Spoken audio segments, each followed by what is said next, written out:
Hello, lovely people. So it's Sunday afternoon, and I've been thinking to myself in the last 24 hours, how can I grow my business from home, the jobs that I do at home?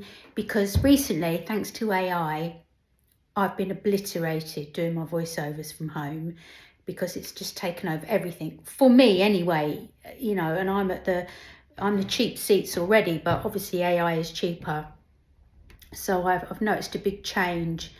And then I thought to myself, perhaps I've got to go back to doing hospitality work. And I think, oh, I'm too old for that shite. I'm too old, for God's sake. So I do rent my house out for filming, and people that come go, oh, we love your house. It's so beautiful, blah, de blah, blah, de blah. It's full of character. And it is. Yeah, it is definitely full of character. So before I do some hashtags, with film production companies and people that hire your house out for filming, I thought I'd show you some of my little things. And I had a second-hand shop for 12 years in Stoke Newington Church Street, which was very successful, called Junk and Disorderly. And I used to buy and sell everything. I mean, it wasn't just secondhand. I used to get ex-display seconds. I knew a couple of girls that was in the magazine business for like really top magazines. I think one was Red, one was like Woman, big customer things. They used to get so many cosmetics. Boy, oh boy. I just used to go to their house every so often and just say, how much do you want for this lot? I didn't mess around looking at it. And they used to say, give me £300, give me 400. I'm talking about a lot of years ago now. Give me 400. It'd be like probably spending about £1.50 now, and I just used to pay it and bring the stuff back, keep what I want, and the rest I would sell in my shop. So I'd done lots of things like that. And I went to a beautiful place over the other side of the flyover, over the Westway. And I used to buy all their ex-display stuff. Michelle, oh my God, she kept me afloat for years. The girl that used to organise it all. They used to have these big crates of like slight seconds. Just say, Fiona, give me £200, give me £300. Used to fill up. I had a Vauxhall Frontera, 4x4, big one.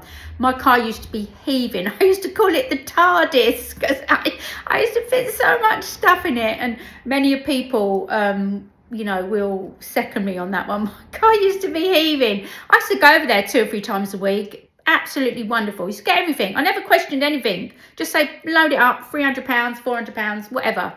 And there was many places where I'd done deals like that.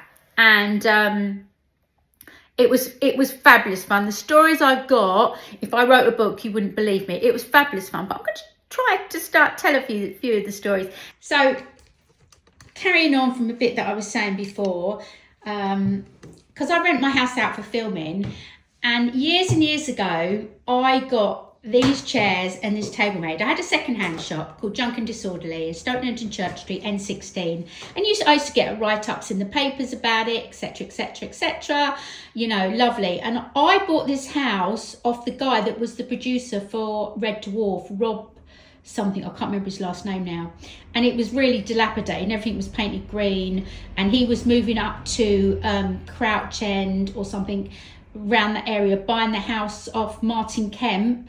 I think it was Martin Kemp, and Martin Kemp was moving a bit more out into the countryside, if I remember rightly. So it was a chain of creatives. And anyway, so when I'd done up the house, one of the first things I'd done was I picked out all the cornice. Can you see all the cornice up there? It took me absolutely forever to pick all the old paintwork out of it.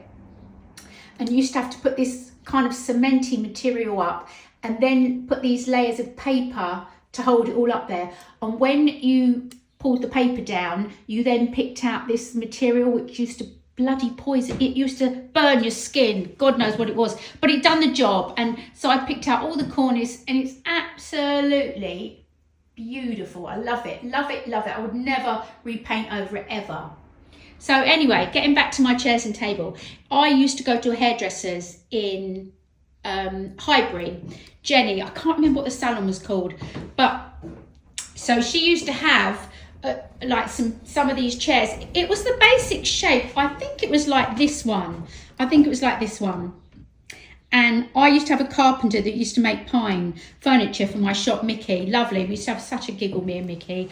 And I used to, you know, he used to make anything for people, everything in pine. I used to say to people, just do me a drawing, bring in your measurements, and we'll make it for you. Every single week we were busy making things, and it was a good price as well. And anyway, I said to him one day, I said, Mickey, you can't make me these chairs. He went, what the F is this?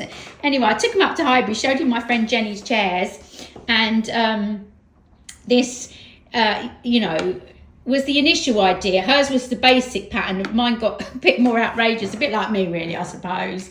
And yeah, so that he made the chairs and table for me, and it used to take him a while, and he'd bring one down every so often. And yeah, the table is so big it had to come in through the window and put it together. I think it's over 6 foot anyway, and the chairs are really heavy. One day when some students were filming in here, we went out, we left them for a couple of hours, we come back, they'd managed to get the chairs out and put them in the garden, and they got all bloody rained on. Well, I thought that it'd ruined the chairs, but it hadn't, thank God.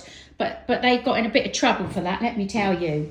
And then here, if you can see these are old soda siphons. I've got 2 of them, and I bought one of them from a guy who lived in Stamford Hill, and he was in the music business, and he had lots of lovely bits. I think he said he was moving down to Brighton. So I bought one of the soda, it was a soda siphon intact, and I took the top off and I turned it into candle holders. And then further down the line, someone turned up coming to my shop, and I got another one. So I got a pair.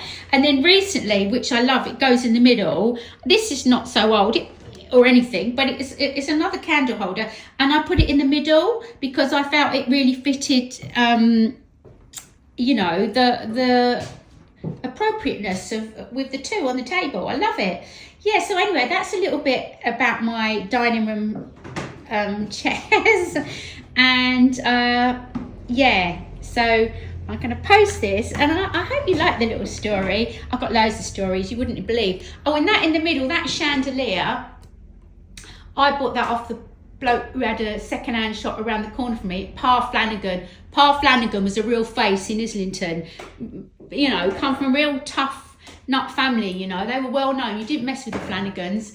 But he was lovely, Pa. I think he's dead now. And I've got a feeling his son Reese is dead as well. But anyway, so it's a dilapidated old chandelier, and I repaired it all and fixed it all up and put all the drops and everything on it.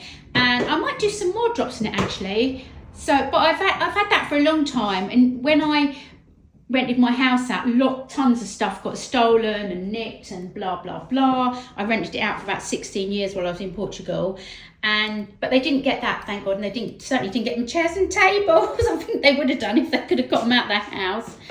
BASTARDS's.